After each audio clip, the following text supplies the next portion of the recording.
What's up, everybody? Welcome back to RBL Weekly. It is week 23 of the 2024 season. I am the host and commissioner.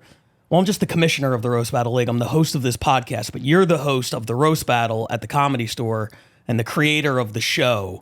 I'm Pat Barker. That's Brian Moses. I fucked up the intros. How's it going, man? No, that was very dad of you. Thank you. Yeah, it was almost like you were reading a story. Yeah. This is how you do it, and this is where they go. And then they went into this house, and then it was breaking and entering. They lived happily ever after. Right. Yeah. That part I forgot. Yeah. Yeah. You going shorts today, huh?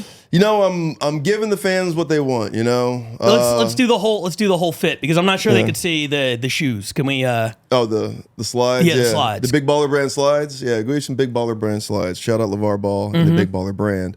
The classic camo hoodie. They can't see me. This isn't a fupa. This is my cell phone. Just so you guys, I don't lift it up because these are like mesh see-through shorts. Yeah. No, it's a lot of crotch shot here. I'm very much aware. Sorry about that, but yeah, it's hot outside. But I also want to give it a little bit of LA with the sunglasses and the hat and the hoodie. Yeah, the Unabomber look. We had our 100th episode spectacular last week. You're kicking off the next 100 in style. 101, baby. You know what the people want. You know what they want to talk about. They're gonna crush me. I respect that. Yeah. We right before we went on the air, we never talk about non-roast battle stuff here, but I just want to say the Olympics. We were talking about the men's basketball finals, one of the best games storyline wise I've ever seen. LeBron James, Kevin Durant, Steph Curry. My God, three of the greatest 10 players of all time, and they all did it together. And more importantly, breakdancing is going to be out of the Olympics, which opens a window for roast battle. It's in LA in 4 years. We're the number one city in the Western Division. I feel like it's kind of a no-brainer, but that's just me. Slide us in. If you're watching this IOC, slide us in. You don't want what happened in Australia. You're going to want this roast battle nonsense. It's much more athletic than breaking.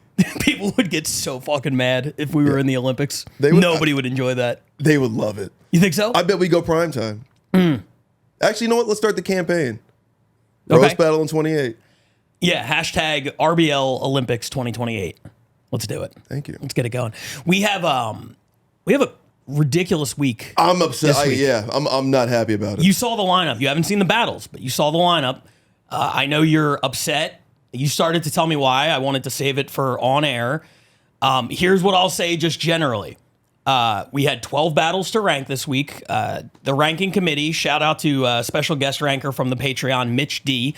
If you want to get in on that and rank the battles one week, join the Patreon in the Hall of Flame tier. You will be selected before the end of the season to help us with this project.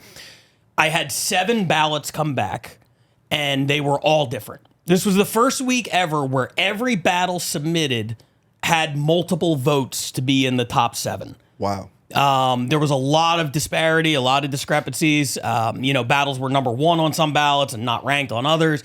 That happened to multiple cities. Wow. I finished watching the battles. I had like 8 where I'm like, I think these are all kind of tied, and I had to go back and rewatch. To me, there was no like clear-cut winner this week, and I know there's one battle in particular that you're upset about because you were there and you were like, how the hell is this so low? I'm not. It's not so much that. They'll see when we get to it. Okay. But it's more so it's deserving of being in this top 7, even in the top whatever. But yeah, we'll get to it. There's a lot of surprises on this episode. If you're used to the normal thing where it's like, surprise, New York, Chicago, LA, 3 of the top 4. This is, if you want to get away from that for a week, this is the week for you. This is, everything has gone fucking haywire this week. And without further ado, let's just jump into it. The number 7 battle this week is not a shocker. We've seen a lot of this city. They've had a really nice season. Currently last place in the American West Division coming into this week, a half point away from getting out of the cellar. But that doesn't mean they've been bad. Last place in the American West Division is first place internationally. Dude, it's the West trying to get into it's the Western Conference NBA trying to get into the playoffs. It's like everybody's got 50 wins. Yeah. We got to restructure these divisions or something. It can't be geographic anymore because it's just not fair. Especially with the Olympics coming up. Hashtag RBL Olympics 2028. And, what better city to represent RBL at the Olympics than Denver? Not sure it really tracks, but I didn't have a good lead-in for the battle, so there we went with it. Number 7 this week, Denver, momentarily at least, leapfrogging Austin for 3rd place in the American West Division by picking up a point here. This is a great battle, a lot of fun between Megan DePontu and Emma Perkins. Here it is. All right, yes, we will start with the obvious, which is Megan owns this bar. So it's great she could take some time off from taking time off from being here to be here. Yeah. Meanwhile. Wide Right really is Megan's baby, which is good, because if she had a real one, it would also be full of booze and barely surviving.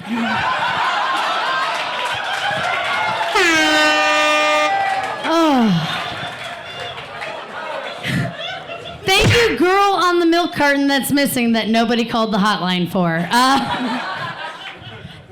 actually has the IQ I used to have. She's a scientist. I used to have before the alcoholism, but somehow still the taste in men I developed after the alcoholism.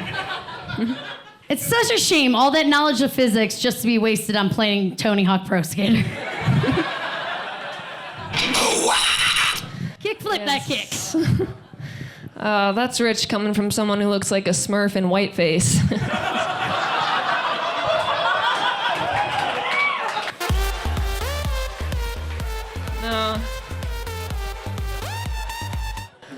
No, seriously though, Megan really is a jack of all trades. I don't know what looks more natural in her hands: a microphone, a spatula, or her staff's genitals. This haunted orphan is Emma Perkins. She's a horse girl, and by that I mean she has the charisma of a horse tranquilizer and the teeth of a horse. Yeah, everyone give it up for Megan the Stale Onion.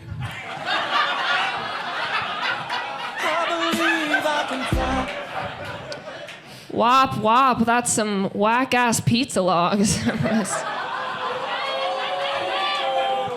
Bruh. Oh shit. That's a diss on other people, not me. There's some whores in this house, and by that I mean horrible food selections. And Megan. Thank you, Joan of Narc.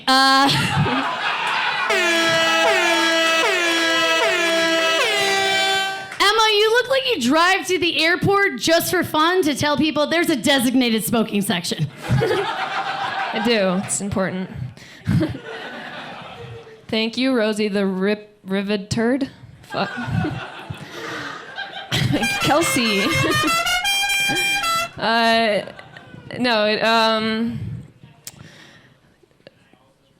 Jokes. This is my impression of Megan forgetting her jokes. Oh, yes. Megan, something about Megan just screams daddy issues. It's mostly her mouth during sex. So. It's usually filled with a cock, so I can't scream.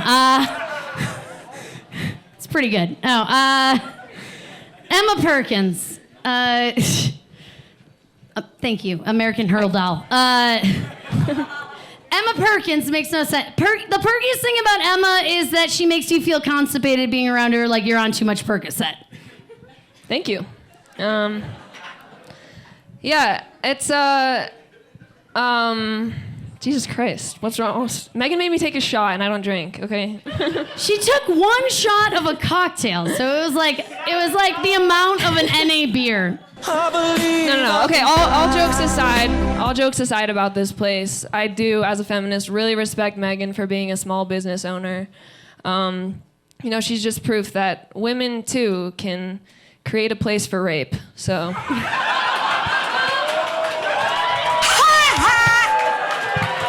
You've seen the bathrooms.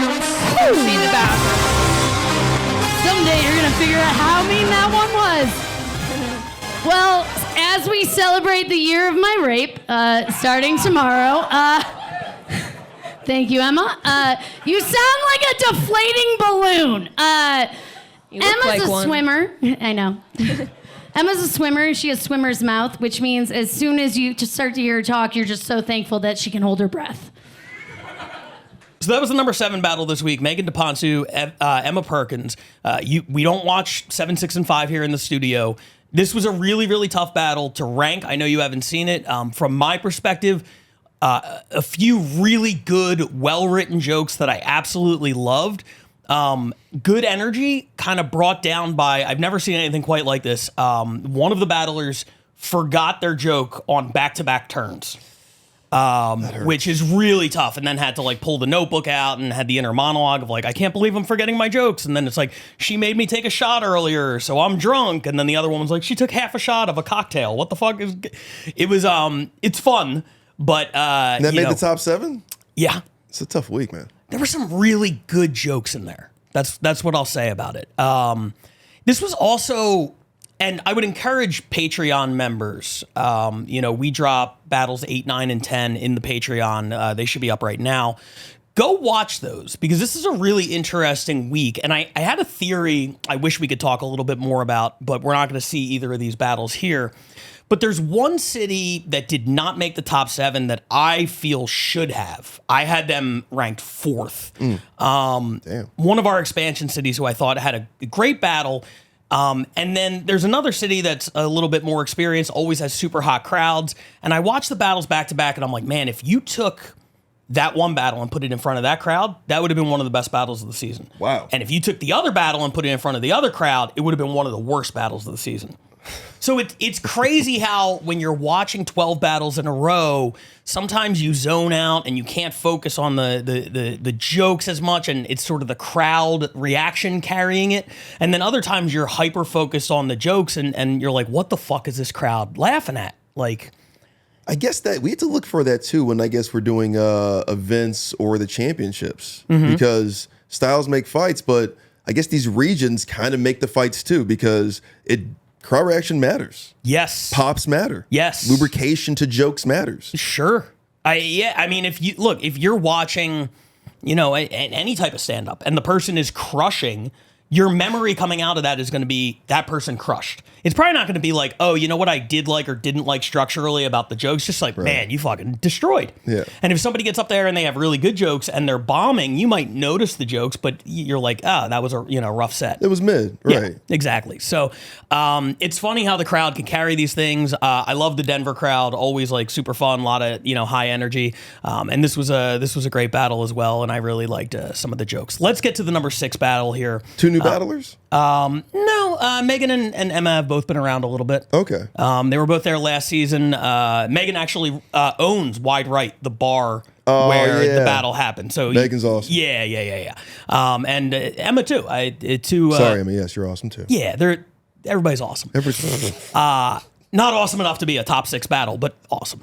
Dad Barker. But let's get into number 6 now. Denver, as I said, leapfrogs Austin, and now Austin leapfrogs Denver. Austin back into 3rd place with the number 6 battle. This one took place at the mothership. We're going to talk about it in a minute because you were there, you saw it. It's the number 6 battle this week. Mike Eaton versus Colton Jones. Here it is. Hey, Mike, the battle has started, buddy. You can stop holding your breath in. Mike calls himself a foodie. I think he's, the foodieist. Mike, you're about to lose a footy. Okay. Double chin diesel, everybody. Colton has a gap in his teeth.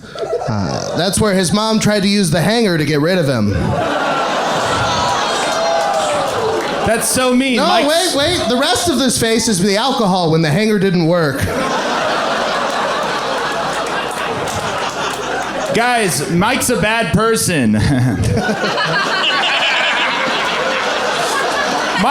Mike once told me that he fisted a female comedian we both know. I said, Mike, you don't have to say female comedian. That's a bucket of chicken. Folks, he's trying,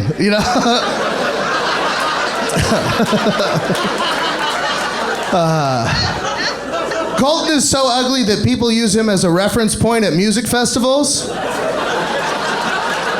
Like, hey, I'm next to the guy that looks like a night school janitor. His hairline's like gum caught in a couch. Yeah. Yeah, you guys followed all of that. Mike has a tattoo of an ice cream cone on his hand. He's had to get his hand reattached 4 times. So. Mike, you gotta slow down, buddy. You're gonna give yourself brain freeze. Oh, man. Colton is 30.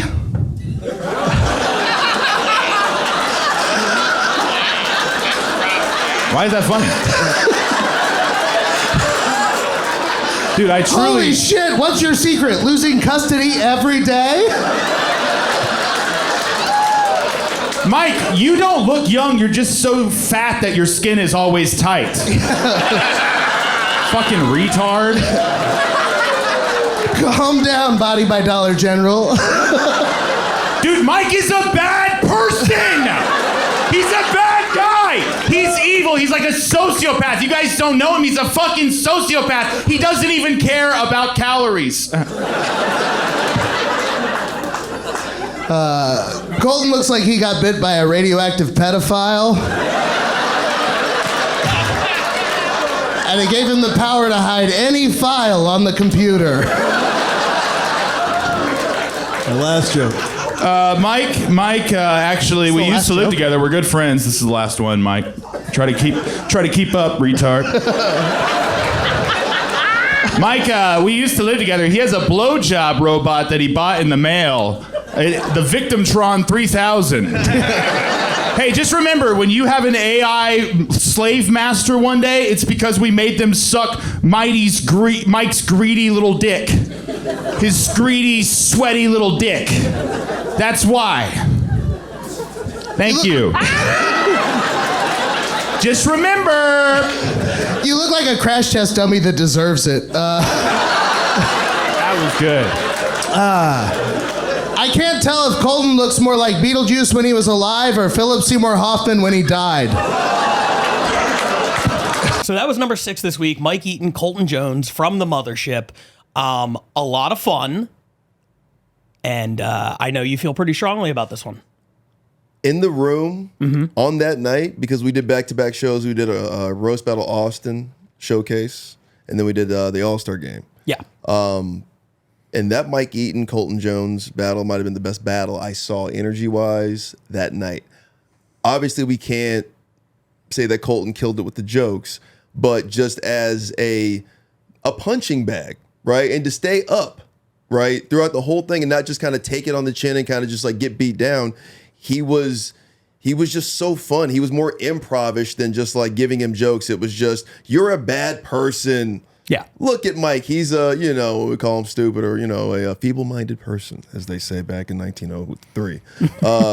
But Mike was just batting 1,000. I've never seen Mike Eaton so good. He's been great, but that was like an MVP type performance. I mean, like, obviously they won't see it watching back because I understand that, crowd energy doesn't translate through a computer screen or a device. But man, Mike Eaton he was special that night. Like, he was the MVP of that night to me. Crowd energy doesn't necessarily translate, but the good joke writing does. That's always the thing that plays best coming out on the other end, which is why I think Mike comes out of this one looking really good. I think the Colton performance has a tougher time sort of translating to video because I was dying. I was dying during this battle. As soon as the night ended, I was like, as soon as we can get that one up, like for Austin, like they're going to get a bunch of points off of that battle. And then it was a challenging week, and Austin was one of the most polarizing ones. It was as high as number 2 on ballots. It was unranked on multiple ballots. It was this was just a weird week kind of in general. But yeah, that energy you feel in that room, when you're in a sold out Mothership, 250 people, however many people, it's like it really feels so big. And then the video kind of neutralizes that just a little bit. I'll say this. I don't think the Austin Mothership energy translates to video as much as the Creek and the Cave energy, as much as the Chicago Zanies energy, as much as the fucking Comedy Clubhouse in Barcelona. Right. You know what I mean? And it's because we don't have the room individually mic'd. All the laughs you're hearing are just coming from the camera in the back of the room. but the energy at the mothership, I always feel like when we watch these back here, it's like, oh, that's a solid crowd. That's a 6 out of 10. But when you're in the room, those are 10s. 10s. Yeah. It's earth. I mean, it was, I know you guys weren't there, folks, but man, Mike Eaton that was Jordan playing the Blazers. And he's just like, everything he was saying was like he was a cult leader. He was Jim Jones that night. Like they were eating at the palm of his hands. He could have said anything and done anything. Yeah. Yeah. He's one of the best. Really? Across 2 seasons? Yeah. Where do you rank him?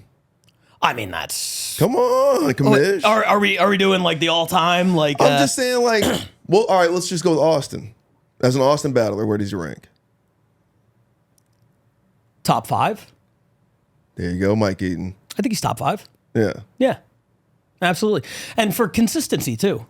He was really good last season. He's really good this season. I mean, they had a couple guys like Francisco Rincon and Colin O'Meara last season, I thought were like for sure this year going to be like MVP candidates. And I don't think Colin's battled at all. I haven't seen Francisco or Colin. Yeah. Miss him. Yeah, definitely. Would love to see those guys back. But in terms of consistency over the course of the 2 seasons, I think it's Keith and Dapari, 1 and 2. Right. And then I think Mike is definitely in the conversation for that 3 to 5 space, for sure. Ooh, all right. He's very fun, man. His battles are always fun. Okay. Yeah. You see that, Mike Eaton? We love you here. Yeah. Shout absolutely. out the Rose Battle DFW starting at Big Laugh Comedy this month. Oh, yeah. Yeah. He and Jay Light. Yeah, could Dallas be in the league next season? Just a little minor league action happening out there, Big Laugh trying to get in on the action. It's going to be a big offseason when we figure out some of the new players. It's your biggest offseason. You got a lot of decisions to make. I'm not looking forward to this. You only got, 4 months to decide? You're like lining me up conference calls in fucking Nairobi. Yeah. We had a Kenya email, and they got my credit card number. Wait, I missed that one at first. I was like, that for a minute, that didn't surprise me. I was like, he really fucking gave those guys. Anyway, congratulations, Austin. That was a great battle, and maybe underrated. Yeah. We'll leave it up to you. Let us know in the comments what you think about these rankings in general. Like I said, controversial week. Let us know what you think.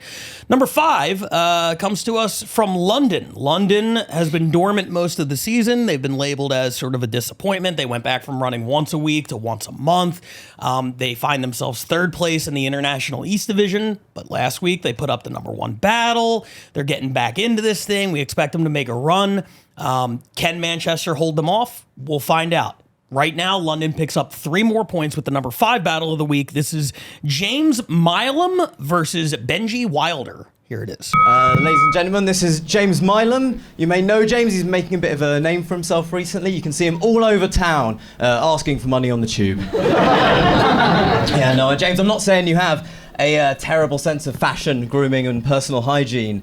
But I sent your photo into Queer Eye, and they went blind.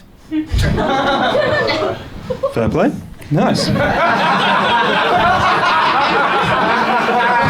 think I look sick. This little Jewish twink is Benji.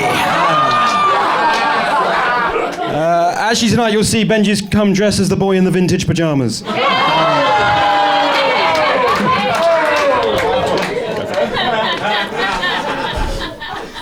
This divorced dad of 2 is James Milam. James is 26 going on 48. He looks like the kind of deadbeat dad to get his daughter 1 weekend a month, force her to come to this, and then make her wait in the bar. Stay out there, Susan. Bitch. As I mentioned, Benji is Jewish. He's actually only here because he's scared of the Jewish comedian, the German comedian. Ignore that. It would have been good if I wasn't so stupid. As I mentioned, obviously, Benji's a little Jewish hipster. He looks like he gets his clothes from Urban Outfitters.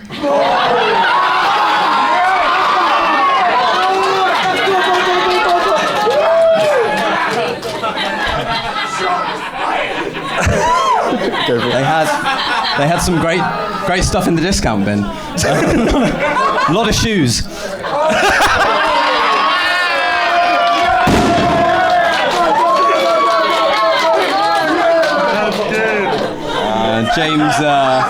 James isn't a full-time comedian, thankfully. He spends most of his time behind the camera. He's a cameraman, right? So an average work day for him involves about 20 minutes filming and then 6 hours cleaning cum off the lens.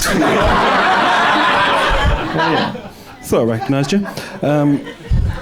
All right. It's nice to see Will from The In-Betweeners having a brat summer.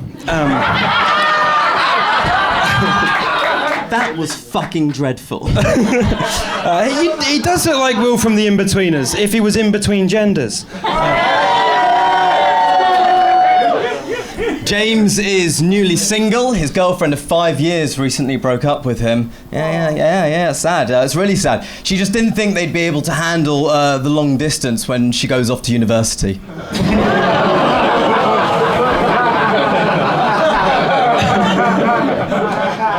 Oh yeah, thank you, Russell Own Brand. Benji looks like he was in a Jewish rock band called Guns N' Moses.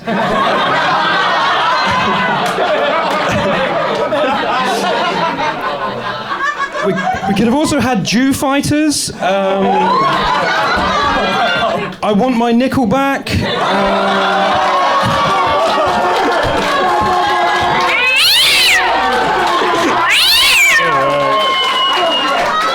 Good.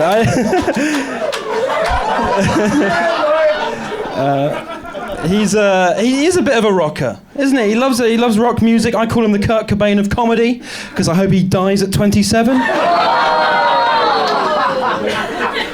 No, I get it. James is actually a fan of. He's a bigger fan of the Beatles. He's such a big fan of the Beatles.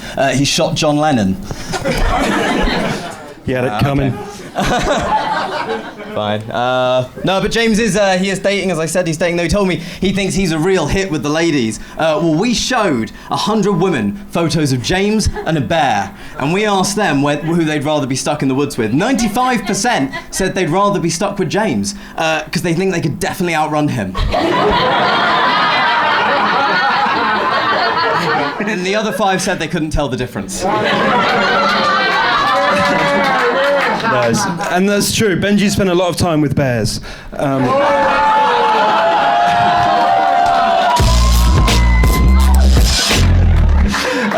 Benji is a depressed stoner. Less Willie Nelson, more Willie kill himself.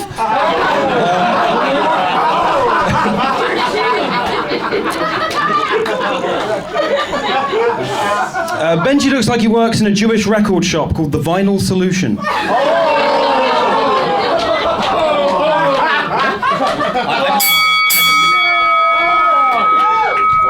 I just think it's crazy that between the two of us, I'm the one with depression.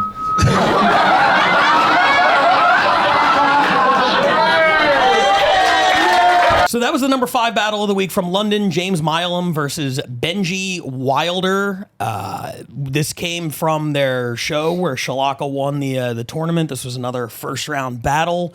If you're London, I guess you're happy about a number 5. You're picking up points for sure. But this was such a big event. I'm sure they're hoping we could pump out 3 number 1s in a row and get right back in this thing. They thought. Yeah. This was a solid battle. I enjoyed it. It was definitely one of the 8 that I thought was all kind of, in the same area. And they pick up 3 points. Still a lot of show to go. We will see if that's enough. Shout out Benji Wilder. Very British name. Very British name. Benji with a Y. Ooh, even more British. Yeah. Old school. Yeah, for sure. We didn't watch the battle, so we don't have anything else to say about it. Let's watch some battles now, though. We get to the top 4. We always watch the 4 and react in real time here in the studio. And the number 4 battle this week comes to us from Atlanta. Atlanta, in 22 weeks, only had 1 ranked battle. They had a number 7 ranked battle a while back with Shelley Gruenberg versus AJ Cagle. Shelley Gruenberg returns to the countdown, and we're going to be talking a lot about her today. It's a big week for her. The number 4 battle this week, I believe, is part of a new title tournament they're having. They're bringing a championship belt to Atlanta, and we've talked before about how those tournaments always seem to raise the stakes and get people a lot of points. No exception here. This is at the All-Star Game MVP, Shelley Gruenberg, going up against the owner of the Laughing Skull Lounge, where they host the shows, Marshall Childs. It's number 4 this week. Here it is. I actually actually had to drop out of me and Marshall's first battle because my uncle died. And so Marshall told everyone I lied about that to get out of battling him. Here's his obituary. You are the second old man I will be cremating this month.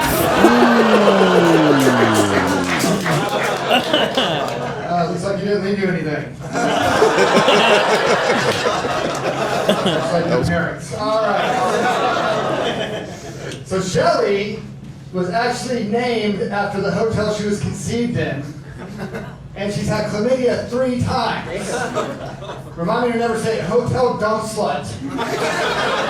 I mean, seriously, Shelley, you've had chlamydia 3 times. If you had to clap that many times, it would be a standing ovation. And that would be the first time he's heard a standing ovation. Marshall, you look like you were conceived in the back of a horse-drawn carriage.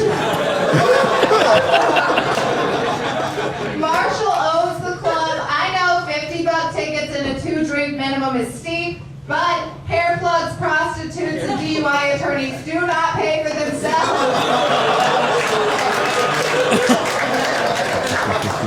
That's right, and if I win tonight, you guys can come back and see somebody funny. Shelley is Jewish, and she calls her pussy the Gaza Strip. Because it's definitely occupied territory, and it's constantly clearing out unwanted children. Although she did say she has baby fever, but I think it just might be the chlamydia.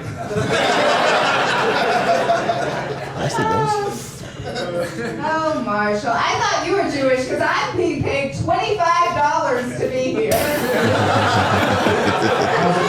Marshall, you look like you would fire someone over Zoom on Christmas from a standing desk. Childs is his last name. It's also the genre of porn he wants. From a standing desk. Shelley, you look like if a Cabbage Patch doll came to life and then had a rough life.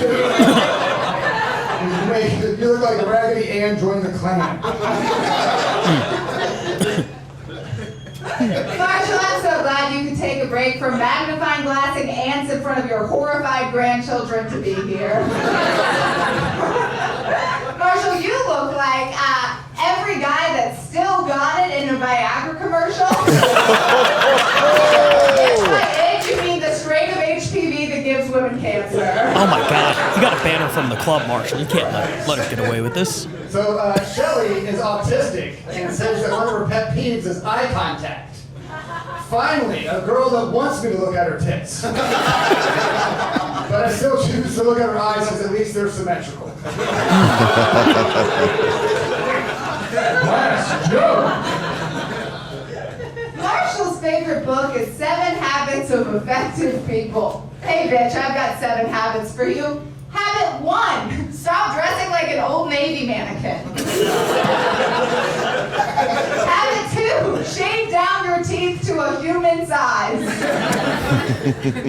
Habit 3, stop doing push-ups and start talking to a caring professional. Habit 4, accept your mortality. Habit 5, do something about your lifeless shark eyes. Habit 6, quit comedy. Habit 7, kill yourself. Classic. It's a nice way to sneak in 7 jokes in one round.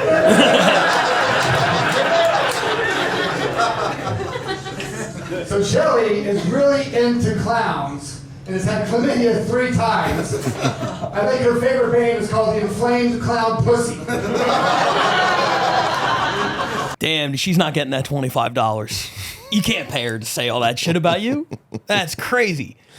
That was through consent. I like the pun action, the Nate Welch action at the end there with Inflamed clown pussy. That was funny. Yeah, he had some good ones. He did. He had a lot of fun stuff. The sort of off the cuff rebuttal to the opening obituary was I thought fun. I thought he had a couple of really good ones. The Gaza Strip joke was solid, but I mean, I'm excited for Atlanta to make strides in the last 13 weeks. And the reason I say that is because if they don't, Shelly will forever be one of these people. Oh yeah, she's 6-0 now. You're undefeated, but who cares? We haven't seen you. Your city isn't doing anything. If Atlanta makes a little bit of a run towards respectability, they're not going to make the playoffs. But if we get to see her a few more times, I think people will see she's really fucking good at this. She's really good at this. Yeah. Rookie of the year, I think she's catching up to Jeff Stonick, right? Especially after that performance. We saw what she did at the All-Star game, getting MVP. She's really, really good. She really knows how to stack jokes, really knows how to layer the dark with the kind of silliness, right? That I guess we call it the Denver style, the Denver scramble. Yeah. Right? And I just like how she just attacks. Also, Marshall, what's up with just like really going for the callback of telling everybody that she's got chlamydia 3 times? It's like, don't fuck this woman. It's just like, all right. Am I crazy, or did we have a battler? I feel like there was a battle in the last couple of weeks where somebody had chlamydia 4 times.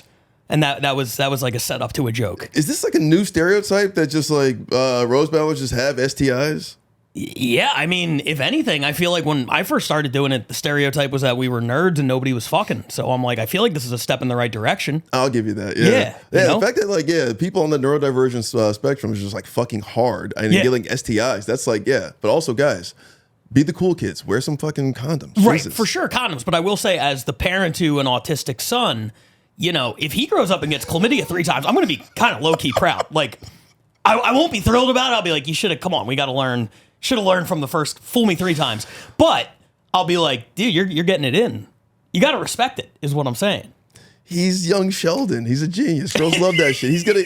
I'll be surprised if he doesn't get all the STIs just to catch them all because he's just like he has to because he's got autism. Man, from your lips to God's ears. That's what I hope for as a father. I can't give gloves on because I don't know how.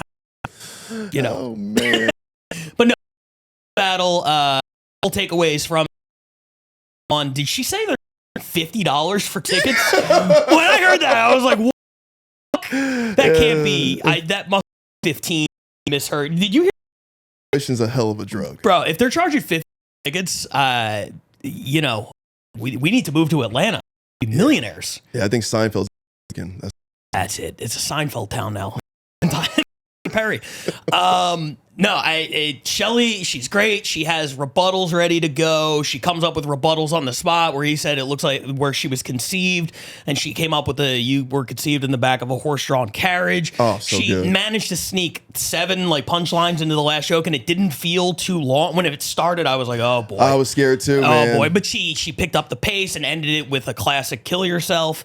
She just she had a bunch of like angles of attack that really dealt. They were weird because they're visual things, but they're also speaking to what she's trying to paint as his character. Like when you talk about somebody like getting hair plugs and prostitutes and DUI, like the hair plugs is like a visual thing, but it's more like you're insecure and I was gonna say Gumbo because she's throwing so many elements in there of just like his life and just like bringing him down, but then also being silly about it. But I think she's like it's more of a joke sandwich. She's just really good at layering. Like I was saying about the dark and the silly, but she's just so good at just throwing so many ingredients and still making it taste good. Yeah. So before we move on, Atlanta picks up 4 points for this battle, gives them 5 for the season, which means they're no longer the worst team in the league. Whoa. They're no longer the second worst team in the league. What? Montreal and Australia. The last 12 weeks of this show, I'm going to be on your ass. We have given Atlanta shit for the entire first 2/3 of the season. A lot. They're out of the basement. It's on you guys. All right? You have 3 points for Montreal, 4 points for Australia. We will mock you relentlessly until this season ends. I promise you that. You've hurt me, Montreal. You were my preseason pick. It was you and Malia. Yep. Hey, Got Malia right. Congratulations to Atlanta on making it out of the cellar. I hope this is the beginning of a nice little run for them in the last 12 weeks of the season. Great work. Let's keep it moving right now with the number 3 battle. And I got to pull this up, make sure I get all the names right. Yes. This comes to us from Manchester. Nice. As we said before, London picks up 3 points. They're trying to catch Manchester. Manchester widens the gap. They're going to pick up 5 for the number 3 battle, and they're doing it with a little bit of help from their friends in Scotland. Pretty ironic that Ryan Cullen last year represented Scotland in the World Championships, went there, battled against London in the first round, and now he is actively helping to potentially dethrone London as the International East Champion. He would do that. He's going over to Manchester. He's doing battles there. It's diabolical. I see you. I respect you. And for Ryan Cullen, this is his 9th appearance on the podcast across 2 seasons, second only to Shalaka Kurup in her 10. He's been one of our more prolific battlers, and here he is on the road battling in Manchester against Eddie Fortune. It's the number 3 battle this week. Here it is. Do you want to do rock, paper, scissors? No. All right, chemo. Go on, you go first then. Okay. Eddie here looks like he's had a rib removed so he can suck his own toes. Eddie looks like he's drank half a bottle of Mr. Burns' brain and nerve tonic. Eddie once shared a needle with a guy with hepatitis B, and now the poor dude's got HIV too. Eddie tried to replicate a blowjob using a Hoover. Oh, he nearly sucked the tongue right out of his head. That sucked Michael Mannion off, to be honest. I love that joke. I think there's something quite beautiful in the fact that I've slept with countless men. Yet Ryan is the one who looks like he has AIDS. Ryan hates the English. He hates the liar! Despite looking like a heroin addict from Piccadilly Gardens. He's actually wearing his girlfriend's t-shirt under that jumper. Oddly, I've got his girlfriend's face on mine. It's Miss Piggy. You meant to stick up for the women, you bitches. Eddie often spends a lot of time blowing his load in the local gay spas. His Down syndrome gimp. Now, I'm going to let that one simmer out. Eddie's such a dire whore that if he notched his bedpost every time he's been pounded, he'd be able to tunnel out of his room like the jail cell in Shawshank Redemption. His arsehole is in such a bad state that a photograph of it could easily be mistaken for Rafah refugee camp.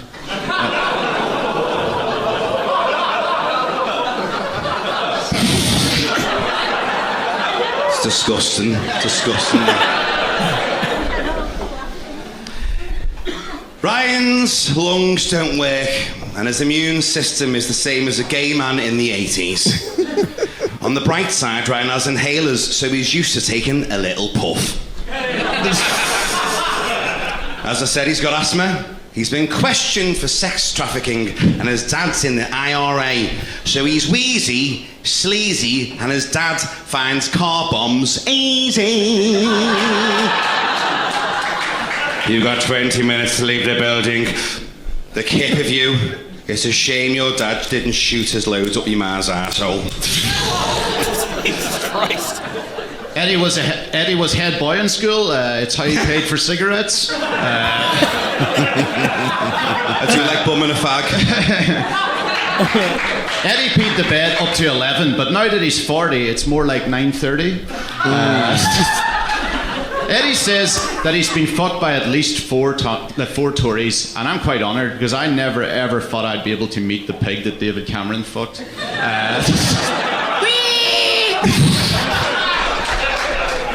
It's a roast. It's the first time at a roast you didn't have an apple in your mouth. It's not me mum's swollen clit. I'm bald and somehow your forehead is bigger. Honestly. Your cranium looks like it's made from Lego. I feel offended. I hate my forehead. He used to live in Daniel Sloss's basement. Imagine those relentless Tinder jokes and wokeness. I'd rather live in Fritzl's basement. At least I'd fucking laugh and want to shag him. Ryan had a terrifying experience when he was nearly eaten by a crocodile in Australia.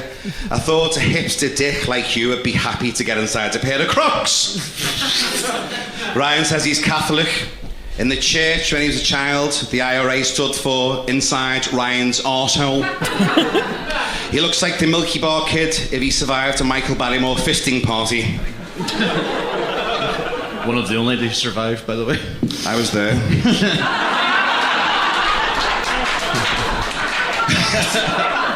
Broke me wrist when I was fisting someone, they sneezed. Anyway. Eddie looks like he prays for wet dreams so he can suck the drips off his dream catcher.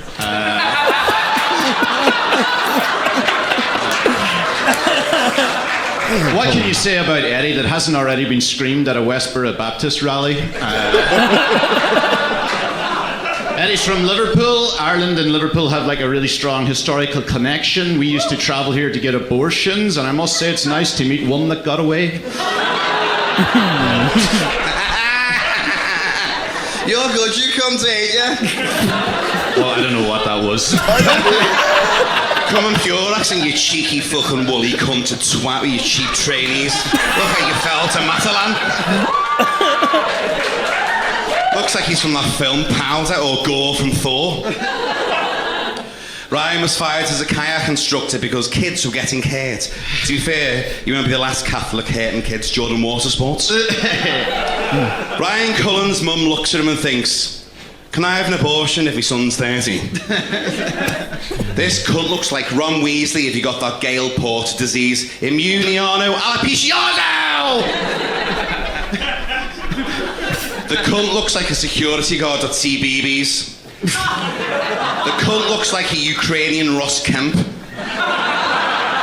The cunt looks like the kid in hospital who gets a visit from the Avengers.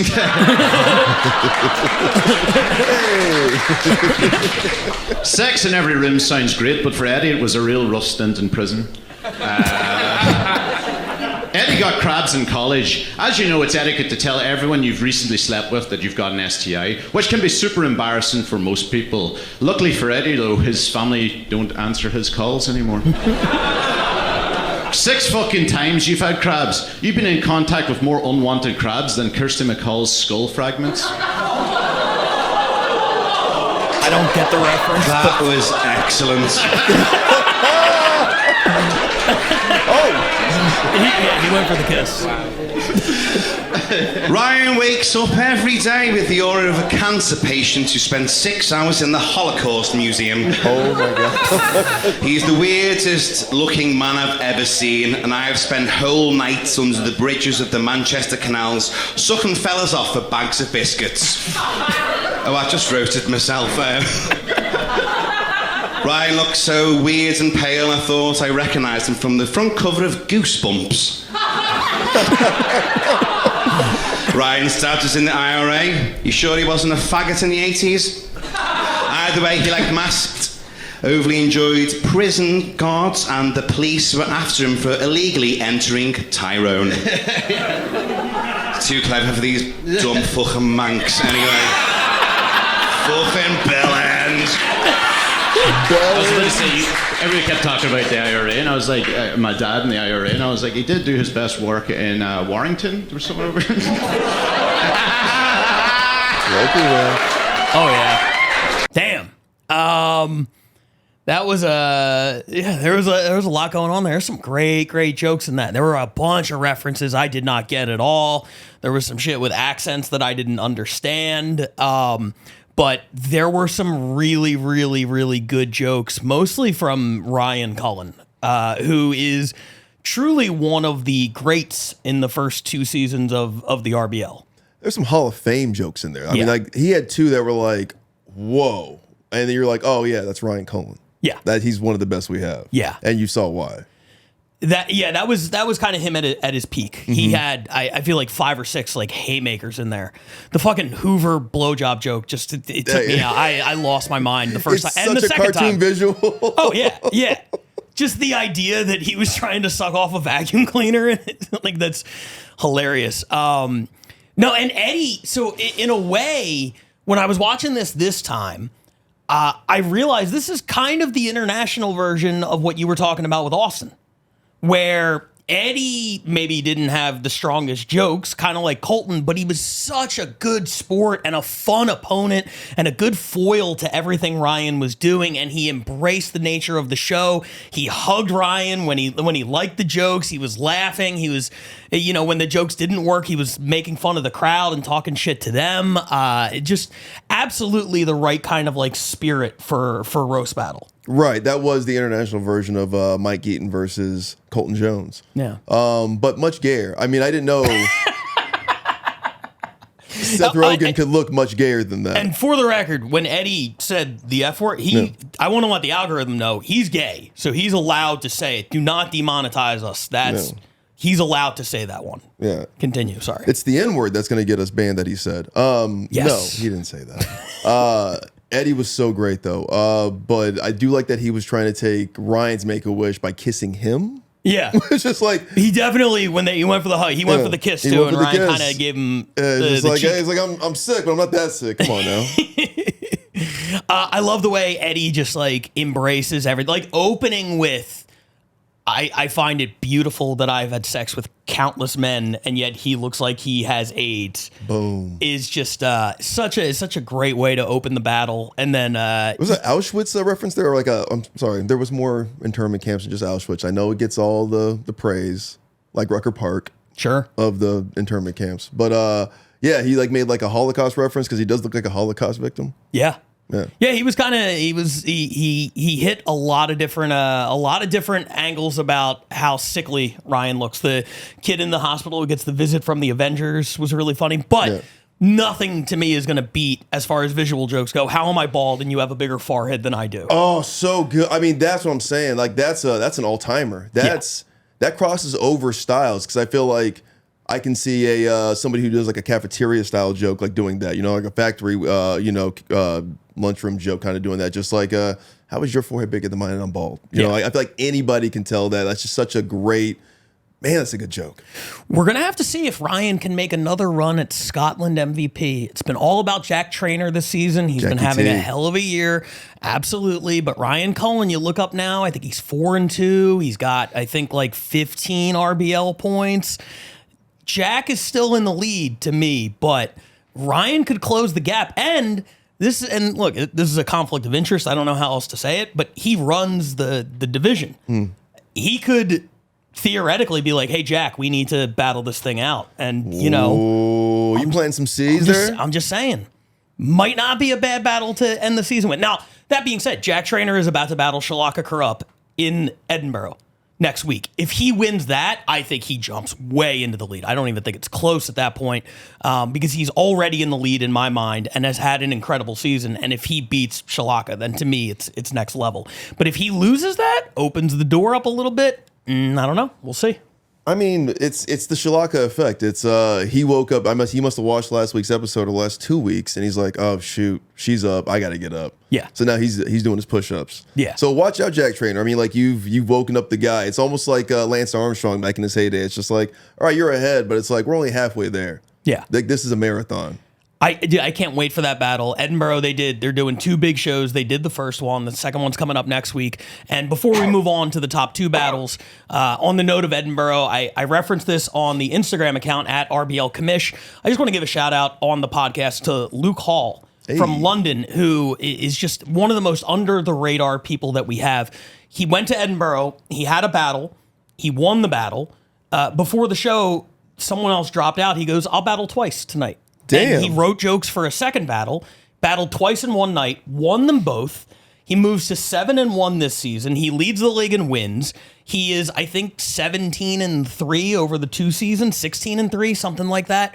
And all he does is battle and win. We did a writer's workshop with Shalaka on the Patreon, which if you haven't seen that, join the Patreon, check that out now. That's on all pay tiers. And it was really insightful, a lot of good stuff in there. And Luke Hall was the guy that she referenced a few times, where it's like, when I have questions about like writing, or I want to run the jokes by somebody and I want to get their opinion, somebody I really trust, Luke is the guy, you know? So he's very well respected in the London scene, and to this point, kind of has flown under the radar, but got to give a shout out to him. He leads the league in wins, and I feel like we never really talk about him on the podcast. Shout out Luke Hall, man. So. Yeah, he's been great for a long time. Yeah. But there's a doppelganger out there, Luke, and there's another Luke. It's Luke Binkow. I'm just gonna keep referencing that kid's name every week. I love him so much. When we have the budget to make these big international battles happen, I never even thought about that one. That's got to be one of the first ones. International Luke warfare, Hall versus Binkow. Let's fucking get it. I can't wait. The lukewarm battle. Well, let's move on to the top two now. And this battle is a very interesting one. This comes to us from the Bay Area. Josh Means, who is the president of the Bay Area division, has been trying anything he can this season to get points. They've been throwing battles on shows that aren't even roast battle shows, which we're going to have to visit the rule book in the offseason, see what we all think about that.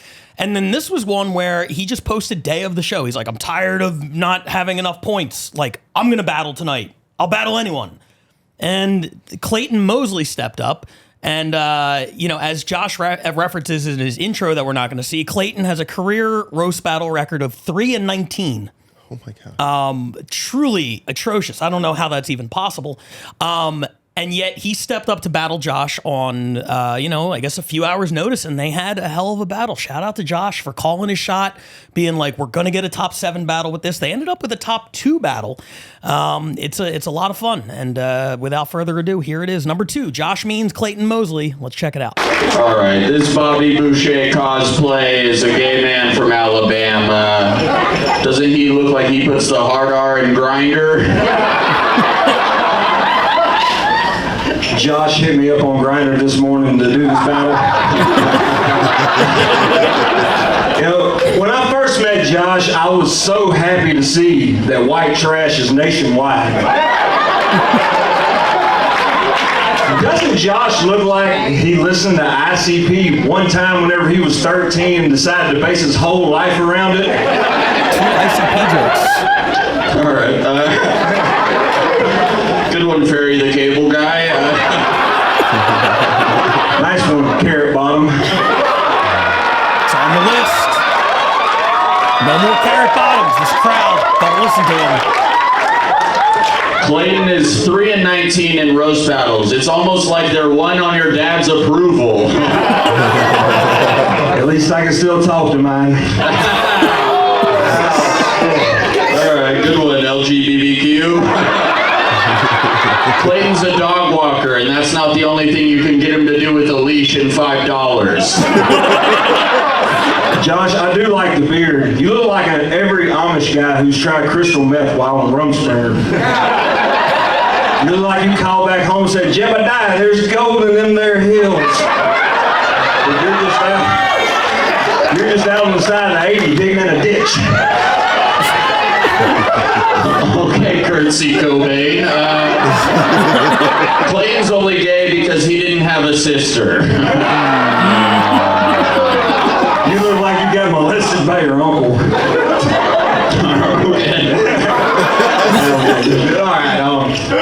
So yeah, I know Josh mentioned that he doesn't look like he plays sports because he looks like he's built like a bitch. He said he plays basketball, y'all. That just means that he likes being dominated by big black men in the bedroom and on the court. His position on and off court is power bottom. All right, this Peter Pan sexual is he's like Lenny from Of Mice and It's Raining Men. You just wish you could pet the fucking rabbits. Can you even read? Oh, shit. A dude from Alabama asking me if I can read? You look like the reason the illiteracy rate is so high in California. Speaking of movies, doesn't Josh looks like he's about to go audition for Shawshank Redemption 2 and he goes back to prison? Yeah, you right? look like you get excited for the Black Friday deals at Goodwill. You look like you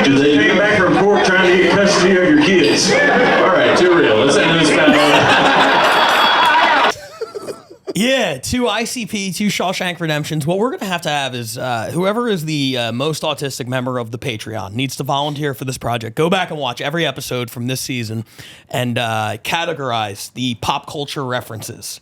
I would love to see what's at the top of that leaderboard. I mean, Cara Bottom's got to go, guys. Oh, yeah. That getting an applause break really hurt us here in the studio. It's tough. But Clayton Mosley's a fan of the show. Yeah. I mean, obviously he's battled 22 times, but he's a fan of the show. He comments a lot on this podcast, on our social platforms. Yeah. He's fun, man. I mean, he's very Freddy from Scooby-Doo. Handsome dude, looks like a Chippendales dancer or a Thunder Down Under. You know, seen a lot of male strip shows. I played a lot of Vegas clubs. But he's fun. He sounds like Randy Moss. It's wild. Yeah, I didn't even pick up on that, but you're right. I was too busy being distracted by the tank top tucked into dress pants, which is, I mean, that's a look. Dude, Flying Brian. He's got that Flying Brian look. He's got Mr. Perfect. He's got Ultimate Warrior without the makeup on. I mean, he's a lot of things. We got to cut this podcast. This is getting gay. I'm already wearing this. Like, Jesus. Yeah, you need to. I feel like the inseam on those shorts is hiking up with every sentence you say. You know what that looked like? You ever watch those Nugenix commercials with like Frank Thomas? Oh yeah. That's like I'm always talking to Josh. Like, Josh, you know what to help you out? Look like this. Some Nugenix. Yeah, Frank Thomas is just at the driving range and like he overhears some guy talking about his low T, and Frank Thomas is like, "Luckily, the Big Hurt's here to help." That was Clayton and Josh. Yeah, dude, you gotta love it. Like when you say he's a fan of the show, you must be to go 3-20. Yeah, like But again, we talk a lot about like the spirit, and we talked about Eddie in the last battle. Like he's having fun up there. He truly does not give a fuck if he wins or he can't. Otherwise, he would have stopped. Yeah, you know what I mean. But he doesn't care. He's like, let's just put on a show. And I thought on short notice, those guys really did put on a show. I also realized. My favorite thing about Bay Area battles and what I think they do better than any other city in the entire league, pacing. There is not a wasted second on these battles.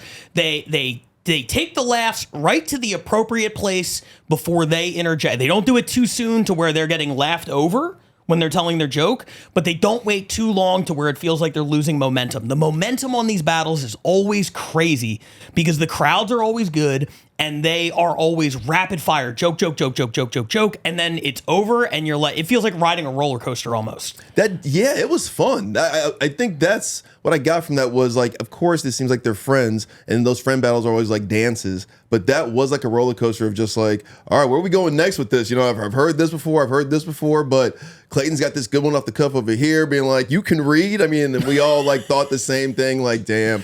And then when Josh retorted like a guy from Alabama saying, I can read, Jesus. It's just like, and then it got too real at one point because he was just talking about Josh's life. I just thought that was way too much fun. And Josh is so good at that, man. He's a conductor with that shit. He is. When you talk about pacing, I just think like his battles, Logan's battles, Lexi's battles, they're just, who's the champion out there now? Ashley or Alicia? Alicia Dillon. Deeps.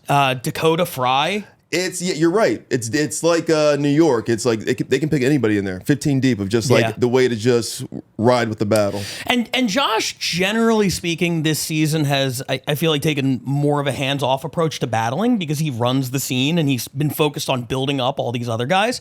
And I think now he's getting hungry where he's like, I got to get back in there and I gotta battle. I gotta do this. And like, to be like, we need some points. It's like they're second place. They have the 4th highest point total in the entire league. And Josh is like, it's not good enough. We need more. Like, what do I got to do? Like, how can I help the show?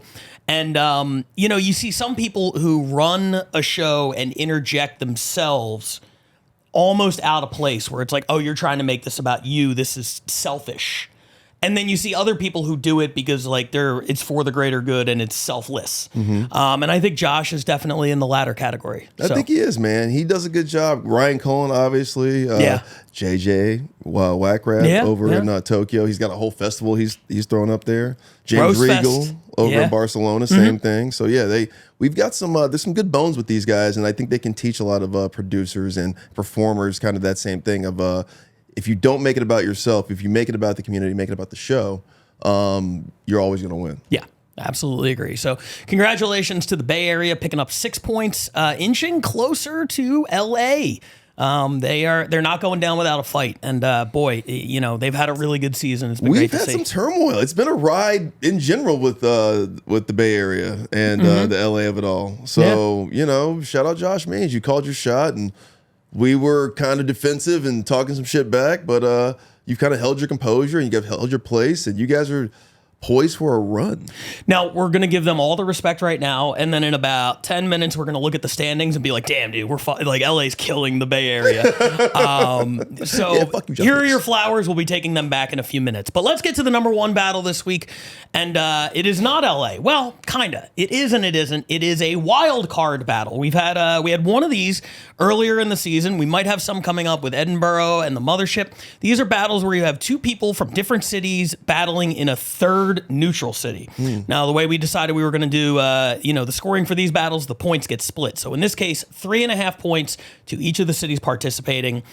This is from the All-Star game. It is John Luna representing LA going up against Shelley Gruenberg from Atlanta, which means history has been made. Shelley Gruenberg, the first person in 101 episodes to be featured on multiple battles in the same week. Wow. She ends up bringing home 7.5 points for Atlanta. Wow. A city that had 1 point coming into this week. So congratulations to Shelley. This was my favorite battle of the All-Star game, which, by the way, dropped on Patreon yesterday. So if you are wanting to see the All-Star game in its entirety and check out all the other battles, you can do it right now on the Patreon. It is dropped for all paid members starting at our $5 undercard tier. Go check that out. In the meantime, let's check out for free this battle. This was the opening match at the All-Star game. It is John Luna versus Shelley Gruenberg. Here it is. All right. The white woman and the Mexican. Let's roll! Oh, John, you refried beanbag chair. John's mother is a cop, but he also has some excessive force complaints because he breaks every chair he's ever sat on. Shelley, you're just like a ketamine girl. Shelley was in special ed, which makes sense, right? But it makes sense because she has an eating disorder and every guy she fucks gets ED.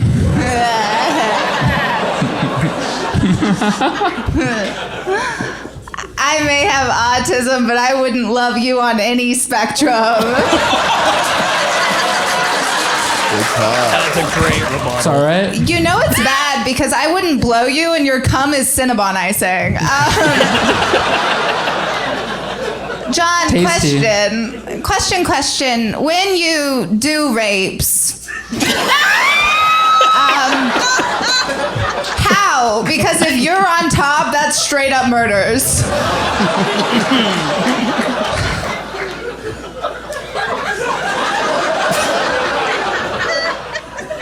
Shelley's Jewish, if you're wondering what kind. She's autistic.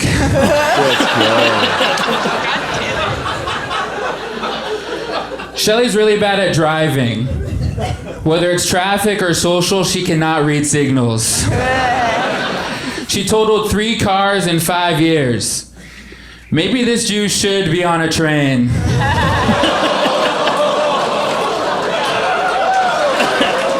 you get the O in Texas, nice. You're like a wiener dog. Sorry, I can't see his own wiener dog. John has a tattoo of his dead grandfather's handwriting. What's that font called, bozo? Times New Old Man? Burning in Helvetica? Fuck. He was a good man.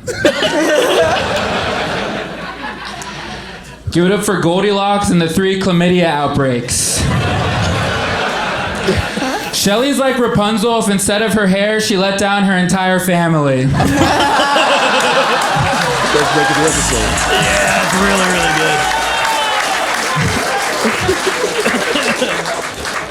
good. John, I may have had the clap, but your tits clap when you brush your teeth.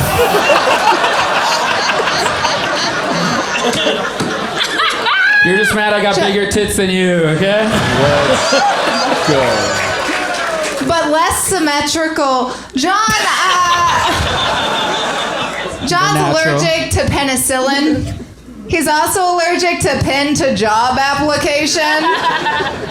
The only job John's ever had is rolling ominously towards Indiana Jones. That's a good joke. Shelly's like Anne Frank if she wanted attention.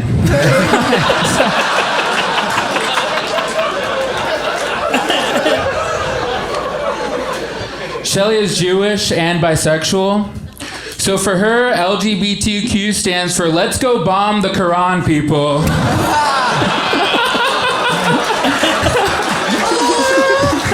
Last joke.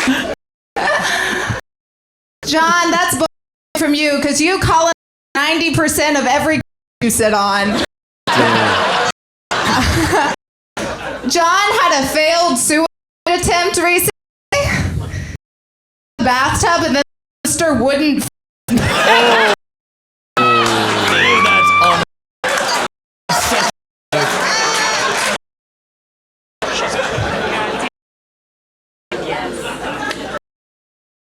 Give it up for Margot of their land.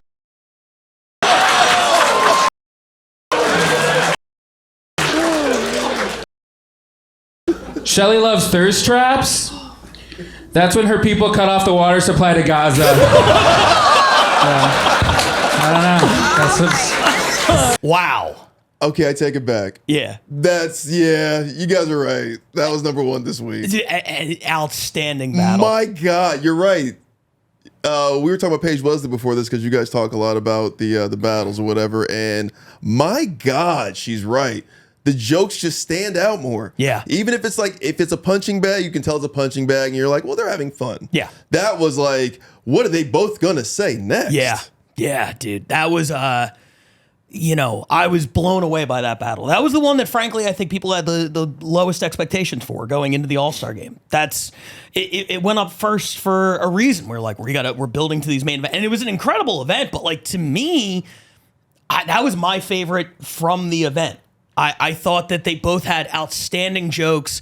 The toaster in the bathtub is like an all-timer joke to me. So cartoonish. His closer about the thirst traps and everything like that. Her rebuttal about I wouldn't love you on any spectrum. So good. Anne Frank, if she wanted attention.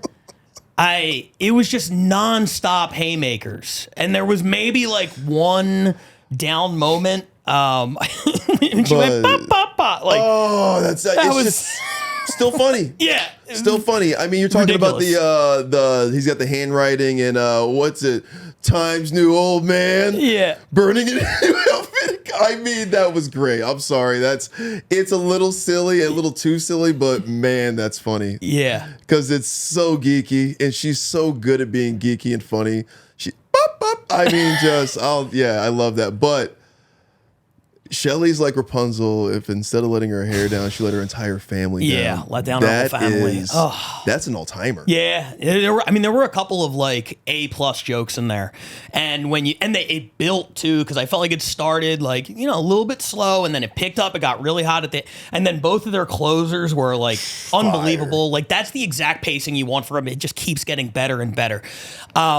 So Shelly Gruenberg, this is her coming out party, as far as I'm concerned, with Roast Battle. That she's got chlamydia. Yeah, congratulations. 3 cases of chlamydia and 2 battles in 1 week on the top 7. It's a wild callback. Yeah. And they both talked about her tits and their symmetry. Oh, yeah. We got that twice. Oh, she was great, though, with that. She's like, better symmetry. They're natural. It was, just great stuff all the way through. A deserving number 1 battle. A couple of notes in terms of points and everything, and then I want to talk about the controversy around this battle because it's the only chance I'm going to have to address it. For Shelly Gruenberg, 2 appearances in 1 week on the podcast. That is making history. She has all of the ranked Atlanta battles for this season. She's 6-0. She has the best record in the entire league, or at least most wins while remaining undefeated. Luke Hall 7-1. For John Luna, it is his 6th RBL battle of the season, which is more than anybody else in the league, and the 4th different city in which he has posted an RBL battle. He's done it in LA, he's done it in the Bay, he's done it in New York, and now he's done it in Austin, which is just, both of those guys are great, and they've been two of the real stars of this season so far. He's like a traveling like hobo. He just goes from town to town roast battling. Like, we'll roast battle for food. Clearly. Yeah. And also 31 points for him now on the season, passes Max Sorich for the most in the league. Oh, so he's the point? Oh. Yeah, he's the point leader now. Allen Iverson. So very interesting when we talk about the LA MVP. I don't feel like there's a clear-cut one at this point. Luna 3-4. The record's not great, but battling Nate Welch for the title on September 3rd. Huge. Leads the whole league in points. If he wins that one, I think he puts himself in the driver's seat for that race. Yeah. I said huge, not like his stature, but just like that's a huge moment for the RBL Los Angeles city. Yeah. But here's what I'll say about this. I think there's some context to kind of go with the MVP of LA, just because Nate Welch has done the thing that Shalaka has done, and we don't say it enough. We say it a lot, but I don't think we give it enough respect. It's that pun thing. You're giving him credit for inventing... For making it acceptable. Because it wasn't acceptable last decade. It's all the rage. I see it every week. I saw it 3 or 4 times this episode. Yeah. And he's made it like, okay, we're not scared anymore. We can do puns, and everybody's doing it. Yeah. So that's what I'm saying. I'm saying he's created a style that everybody said, get the fuck out of here with that. Don't you ever do that. And he's literally bullied it into a thing where everybody's like, well, Nate does it.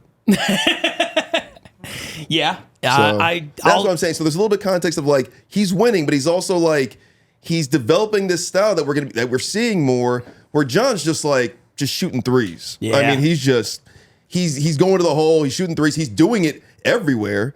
So there's a little more context to him too, because he's got road records. It's like the NBA all-time leader in points. Nate is Kareem. He's like, I just do the skyhook a bunch. Right. Nobody can stop it. I'm really good at it. And Luna is LeBron. He's like, I have to drive, I have to shoot, I have to do a little bit of everything. And you thought you were going to stop Kareem with that skyhook. Yeah. I remember that episode. I want Colin to cut something from that.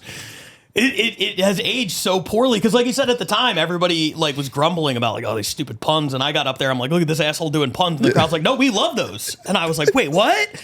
And now, it's the preeminent style in the league. So it really Nate is very, very, very tough to beat in the belly room. His only losses this season have come at the Netflix Festival and the Mothership. He's got a bad road record. But Luna's got a good one. But it's taking place in the belly room. Let's go. So that title match, I think, will settle a lot of things as we move forward for the LA MVP. I want to talk real quick about the controversy, and we're running out of time here. Shelley Gruenberg was voted the winner of that battle. I think watching it back, and at the time, I did vote for John Luna, so I'm consistent with that. I think John Luna took the battle. I don't think it was a massacre or anything like that. I thought that the battle was, had a lot of high highs. I had Luna maybe a point ahead because I feel like Shelley had 1 or 2 little misses in there. And then at the end of the night, and this is on me, I'll take full responsibility for this. We were going to crown an MVP. The night of the show, I'm running around, I'm producing, I'm making sure all the battlers are ready to go. I'm doing a stand-up set. There's a lot going on. And I forgot to kind of sit the judges down and be like, here's what we're doing at the end. Mm-hmm. So we had a 30-second window while you're closing out the show and being like, all right, thanks. And I'm like, who are you guys voting for the MVP? And Frank's like, Deep Tanshu. And I'm like, his team didn't win. And I'm like, you can't vote. So it all came together, and Shelley won the MVP. Now, I think it's fair because she was voted the winner of what I think was the best battle of the night. I know John was not happy about that because he's like, not only did I lose the battle and I feel like I should have won, I feel like I would have been MVP had I been given the win in the battle. So I think when this episode comes out, there's going to be controversy over Shelley winning the battle and the MVP. And I think those two things together are going to snowball. But she was fucking great. She was outstanding. Even though I voted for John, I want to say I don't think this is as lopsided as some people are going to make it out to be. I thought she had a great showing, and I don't think it's insane that somebody would prefer what she did in this battle because she had some haymakers. She had some haymakers. John has some all-timers. She had big pops in the room. I think that room thing we're talking about probably contributed to her winning a little bit, especially in the beginning, because she was kind of knocking it out in the beginning. Yeah. And John had to come back with some, but he came back with some great jokes. Yeah, dude. So looking back, obviously, it's all arbitrary, I think, with some of the judging and the winning. But this is a coming out party for her. Her battling Marshall Childs, who's a legend in roasting in the South. At that club that he runs, he does a great festival out there. So she battles that guy who's supposed to be seen as the best roaster in that city for the most part. She beats him. She battles Luna. She beats him. She's basically carrying that whole city. Look out, Cleveland. Basically, it's Shelley Gruenberg. It's New York, Chicago, Cleveland, Shelley Gruenberg. Yeah. But really, it's that's really what speaks to me. There's a controversy. Yeah, sure, John Luna wins just because he does have maybe one or two more pops. But ultimately, this is more about Shelley. And I think because the East won, and you're saying that she won, and I thought that Deep Tonshu and Eric Asker had the best battle, so I would have given it to Deep Tonshu, not even John, had he won. That's an excellent point too. Because that went to overtime. Yes, So- I mean that was a great battle as well. We'll be seeing that soon. You can see it right now on the Patreon if you sign up there. But I did want to just address that real quick. It was a great battle, and that should be the major takeaway from all of this. I hate when the results of the winning and losing overshadows what should be the theme, which is they both crushed it. It was great to see, and for both of their first times on the mothership stage, no nerves at all. They absolutely brought it, and great job. Okay, so that being said, let's end this thing up real quick and talk about the updated standings. LA picking up 3.5 points for that battle. The Bay Area moves a little bit closer, but as I said before, LA clearly in the lead. Austin creates a little bit more room ahead of Denver. Again, another week where everybody in the West picks up points. It's just been insane to see what's happened with this division. In the East, my God, the war between New York and Chicago reaches a temporary ceasefire. Neither of them ranked this week, which you never see. And then Atlanta is the big winner in the East, as you alluded to, moving closer to Cleveland. I mean, the New York that ends the streak, right? Yeah. So this is only their second time not being on the countdown this season. Yes. Man, New York, I'm sorry, but wow. Chicago, you got to get some number ones, man, if you guys want to get to that playoff. Yeah, it sucks because I'm sure they're going to look at this and be like, man, if we could have banged out one this week, all of a sudden we're back in this thing. New York kind of opened the door and Chicago was unable to walk through it. Great news for Atlanta. I think it's 8.5 looks so much better than 1. I'll say that. And they're one more good battle away from passing Cleveland, and then we have to start having a Cleveland conversation. So, as I said, I like what Cleveland, and frankly, and that was the city earlier when I was like, if that took place in front of this other crowd, I was very vague on that. Watch Cleveland on the Patreon right now. I had that battle ranked 4th. I thought that was a really fun one, and I'd like to know what you guys think. Let's check out the international standings really quick, and then we'll get out of here. Scotland picks up 2.5 for Ryan Cullen's participation in Manchester. They are firmly in the lead on that division. And Manchester extending their lead over Tokyo and London. Only 12 weeks to go now. Can Manchester hang on and win this thing? I think it's going to be London and Manchester, but ultimately, I think Manchester wins. Sorry, London. I love you guys, and obviously Shalaka and my guys out there. But for the most part, man, Manchester looks strong. It looks solid. They usually have a battle about once or twice a month. That makes this countdown. And they're only 2 points behind Scotland now for the number 1 seed overall in the international space, which is pretty crazy. Hell of a rookie season for Manchester. I'm excited to watch these standings as we move forward. We are out of time on this episode. We'll see you guys next time. We got another 12 weeks in the season. Make sure to sign up for the Patreon to check out the All-Star game right now. And you got anything else? Buy some merch. RoastBattleLeague.com. Buy merch. City shirts. Let's roast.